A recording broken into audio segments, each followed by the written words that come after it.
This is breaking news. An outbreak has occurred in a small community in southeastern Greenland. At least 5 individuals have been hospitalized, and another 2 have died. Experts are working to determine the exact cause and nature of the infections.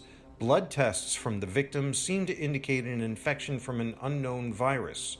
Public health officials warn that, given the small number of infections, such cases should not be considered a cause for alarm. I'm Jack Cooper for International News. The outbreak that recently occurred in a small community in Greenland has now spread to other nearby communities. While the number of cases remains small, the majority of those infected have been hospitalized, and many have died. Health officials urge the public in the vicinity to exercise caution while the cause of the infections remains unknown.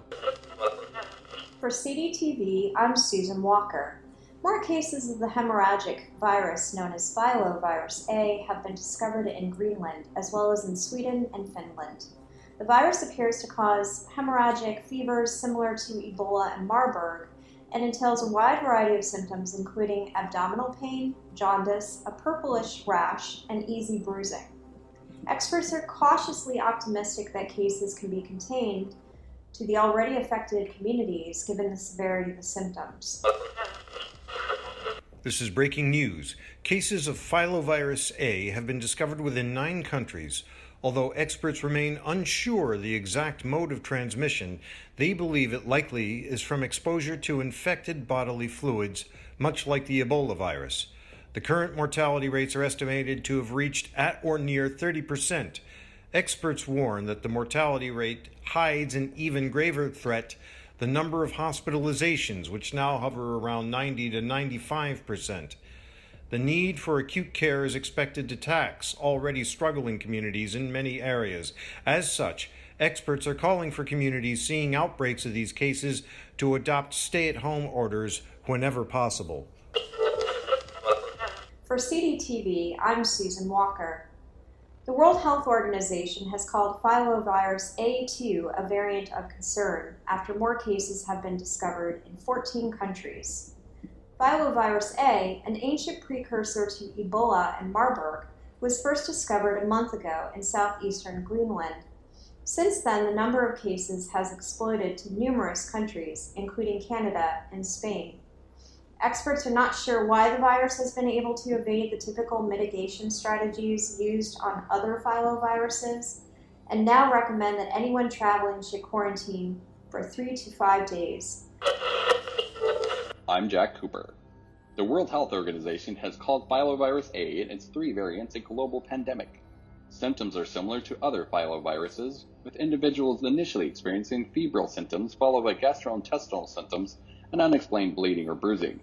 Symptoms usually appear 2 to 3 days after exposure, although they may appear later in some individuals. Anyone experiencing flu-like symptoms after suspected contact with infected persons should seek medical care immediately.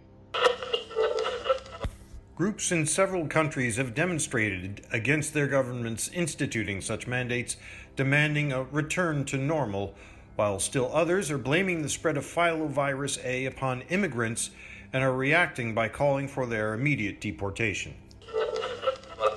Several riots broke out in the U.S. yesterday after the groups Americans for Liberty and Freedom Fighters gathered in cities to protest the implementation of mandatory 7-day quarantines for everyone experiencing symptoms or who had recently traveled outside the country. I'm Flynn Karloff. Scientists have determined that the deadly pathogen now sweeping through the nation and other countries emerged either from the thawing permafrost of Greenland or possibly from that nation's rapidly melting ice sheet. Riots broke out today across the country after the government issued stay-at-home orders for anyone not providing essential services. Meanwhile, the death toll continues to rise to over 60% while cases have continued to explode throughout the country. People are also feeling the effects of food and gas shortages, largely due to shutdowns and worker shortages in the Middle East and Asia. More to follow.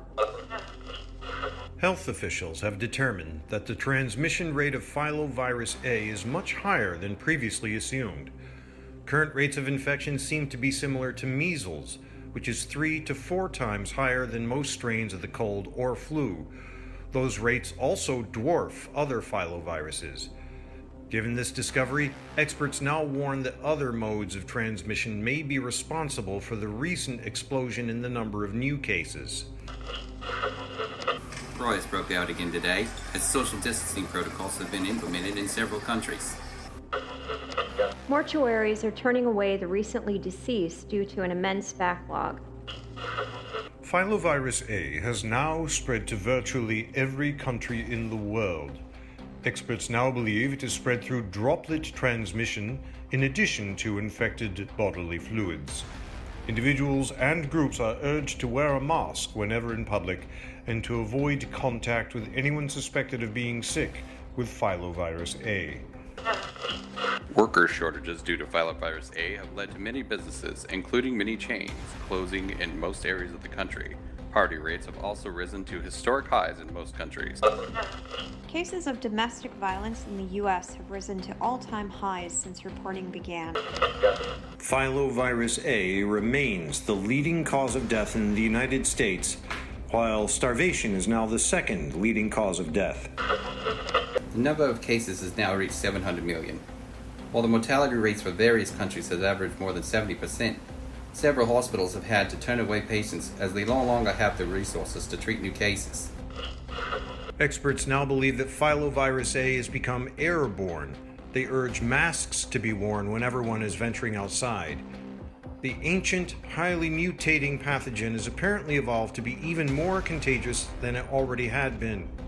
Current estimates of filovirus A now reveal it to be equally transmissible as the measles, but as deadly as Marburg virus, with case fatality rates attaining almost 90%. Many government officials have become stricken with filovirus A, grinding the government to a halt. Food scarcity has become a major problem, the result of supply chain issues aggravated by the worsening pandemic. According to a recent study, the number of deaths directly or indirectly associated with filovirus A have been vastly underreported. The actual death toll is closer to 2 to 3 times the reported number. The average life expectancy in the U.S. has dropped to just 48 years following the recent explosion of filovirus A cases in the country. Experts warn that filovirus A could become an extinction-level event, given that no slowdown in the number of cases or deaths has occurred in most countries. Individuals and families are urged to stay in their homes and avoid contact with others whenever possible. Experts warn that filovirus A poses a grave threat to humanity. Some experts have likened the current pandemic to the Black Death, a global pandemic that occurred in the 4th century. As with the Black Death, filovirus A is established to have killed approximately 1/2 of the global population. No vaccines have been found to be effective against filovirus A given its extreme mutability. We may well now be witnessing the beginning of the end of civilization.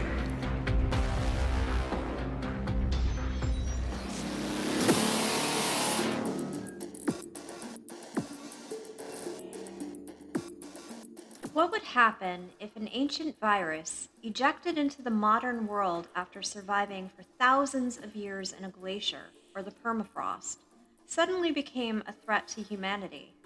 This may sound like the stuff of science fiction, but in fact, ancient pathogens have been found lurking in some of the most inhospitable locations on Earth, such as in our now melting cryosphere. I'm your host, Veronica Leary. And I'm Mike Rogers. And this is An Ancient and Elusive Foe, the biochemical threats lurking underneath the ice.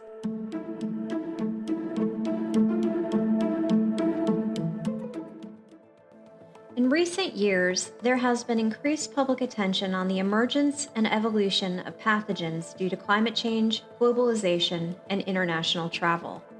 Even before 2019, when the COVID pandemic had placed novel zoonotic diseases at the forefront of the public's imagination, the return of microbial diseases, once assumed to have been conquered by modern medicine in the 1970s, had become a potent warning of how modernity wasn't immune to even the smallest organisms and their threats. During a brief period of optimism following the vaccine and antibiotic revolution of the 1960s and 70s, a novel pathogen, the HIV virus, quickly curtailed the public's optimism regarding the microbial revolution. In the 90s, bestsellers such as Richard Preston's Hot Zone chronicled the discovery and outbreaks of Ebola, Sudan virus, and Marburg, which led to public awareness that infectious diseases were still a primary concern for civilization. The effects of climate change have similarly led to the emergence of established pathogens in new areas, with regions in the American South now seeing cases of arthropod diseases such as dengue and Chagas. Areas in Africa that have historically been spared from malaria due to their higher altitudes have also been recently seeing cases of the parasitic disease. Yet, inasmuch as public attention has been focused on the role of climate change in the emergence of new diseases or changes to their geographic distributions, other biochemical threats lurk within areas typically not associated with such microbial threats.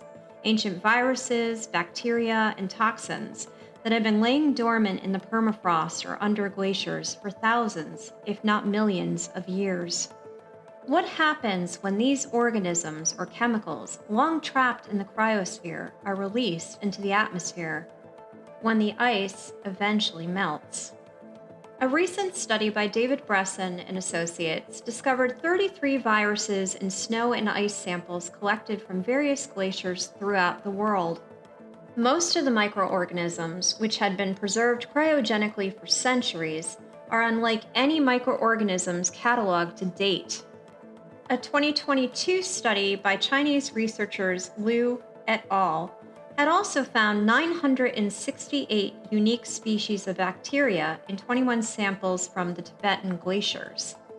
While the age of these bacteria have not all been assessed, a study in 2015 had discovered a 30,000-year-old mollivirus which was still capable of infecting modern amoeba. Similarly, a study by Zhiping Zhang in 2020 had found viruses that were up to 15,000 years old, with 28 virus species being novel or entirely new to humans. As to how these viruses and bacteria became embedded and preserved in the glaciers, Dr. Zhang posited that glaciers form slowly and therefore pick up many environmental remnants such as dust and gases. They can similarly amass microbes and trap many viruses in the dense snow and ice.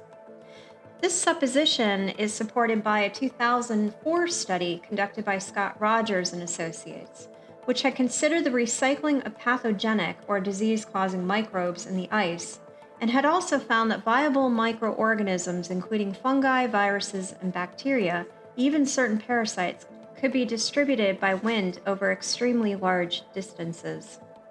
These pathogens could then be picked up and incorporated by fog, rain, sleet, hail, or snow, often settling into bodies of water such as streams, lakes, and even the ocean.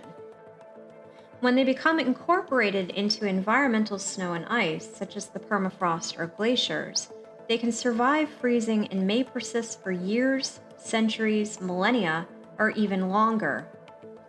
And once they melt, they can reactivate and even join modern populations of similar pathogens in a process known as genome recycling.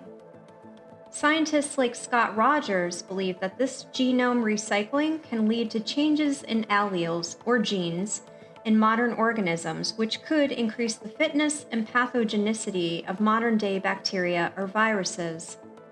Even more concerning is the fact that pathogenic microbes that survive freezing and thawing can remain in icy reservoirs long enough to avoid resistance mechanisms in hosts, including in humans, which may in turn convey a selective advantage to these pathogens over those who cannot survive in ice. DNA viruses, viruses with a DNA core that are capable of surviving in the nucleus of the cells they infect and that use the host's own biochemical machinery to replicate their own DNA, have been found in polar lakes and soil ecosystems. A 2018 study by Alberto Rastrojo and Antonio Alcami found that numerous types of DNA viruses, including bacteriophages, circular-stranded DNA viruses, have adapted to these extreme environments. In particular, Rastrojo and Alcami had discovered that these viruses could be found in both Antarctica and the Arctic, and that their genome sequences suggested that they evolved independent of each other over 25 million years ago. RNA viruses, or viruses that use the single-strand nucleic acid, ribonucleic acid, to replicate, and that are capable of mutating quite rapidly due to their simpler makeup, have also been found in Antarctica and have been found to be highly adaptable to even the harshest of conditions given their inherent genetic variability. What's even more surprising is the fact that the environmental conditions in the Antarctic are, on average, more severe than the Arctic, with annual temperatures plunging down to 50 degrees Celsius below zero, and as far as almost 100 degrees Celsius below zero in some regions. DNA and RNA viruses have also been found in frozen soils or permafrost in the Antarctic in both trace quantities and large amounts, up to 1 billion per gram in wetter terrain.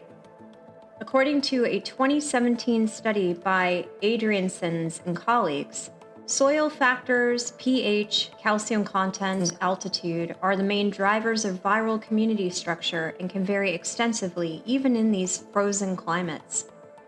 Diverse species of fungi and bacteria have also been found in subglacial ice. A 2019 study by Perini, Gustenkar, and Zimmerman had found over 100 fungal strains in the archipelago located in the Arctic Ocean between Norway and the North Pole. The diversity of fungi often corresponds with what types of water they're located in, be it moraine lake waters, glacier melt waters, or even the saline harbor sea waters of the Arctic. Differences also correspond by the glaciers themselves, indicating that Arctic glaciers could be as biodiverse environments, given its aspects of soil, saline levels, and gases, as non-frozen environments. Subglacial ice and glacier meltwater also have an abundance of bacteria species, including various strains of Camptobacterialis and Proteobacteria, bacterial strains that cause many gastrointestinal diseases in humans, including H. pylori. Like viruses, both fungi and bacteria can survive in the ice as viable frozen and living fossils, while others remain metabolically active and even multiply in the veins of brine between glacial ice crystals. Microbial communities may also develop in deep ice or subglacial ice at the base of glaciers, where melting occurs due to gravitational pressure that results in thin layers of liquid water, often with high concentrations of salts and other inorganic materials.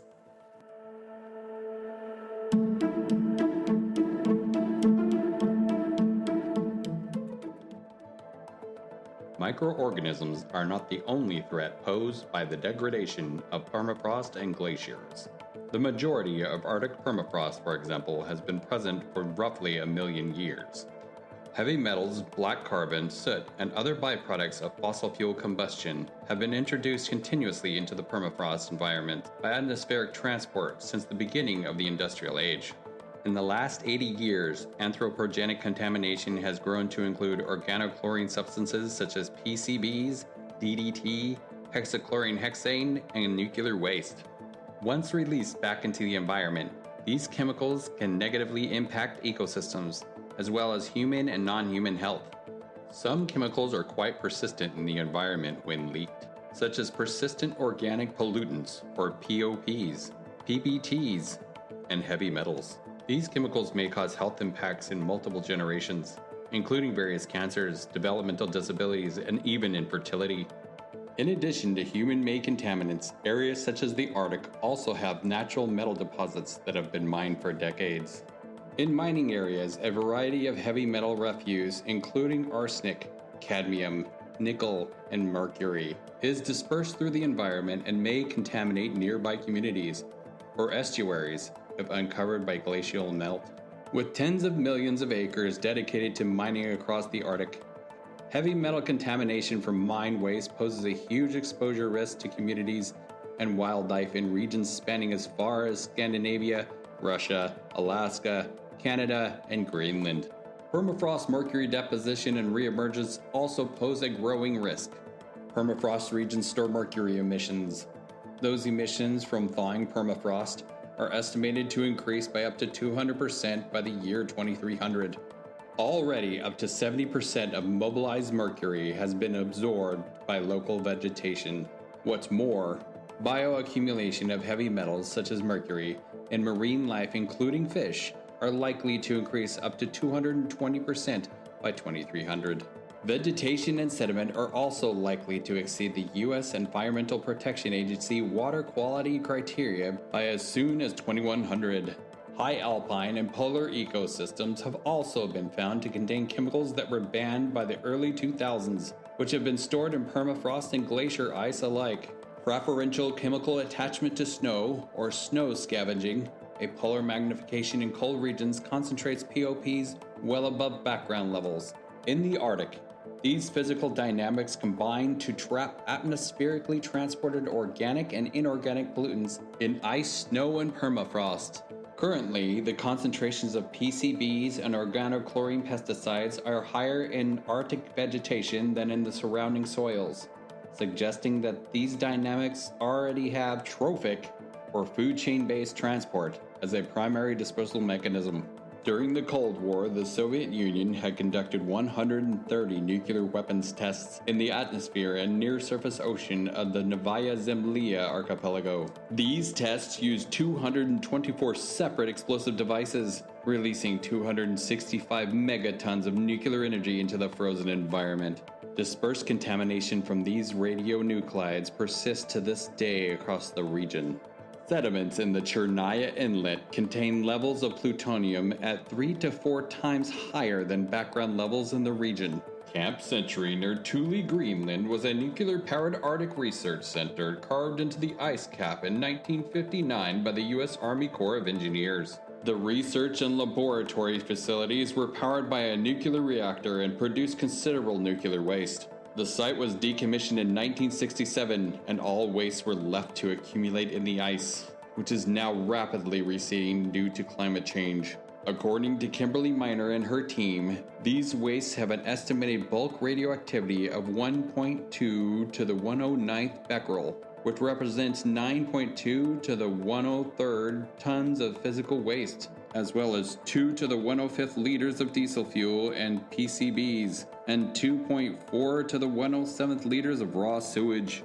Nuclear contamination in the Arctic may therefore be both considerable and highly mobile. Research from the 1990s has also suggested that harmful levels of radioactivity may be present until the year 2500, well after permafrost and glaciers will have melted in those regions, and thereby causing radioactive nuclides to be dispersed in the atmosphere and our oceans.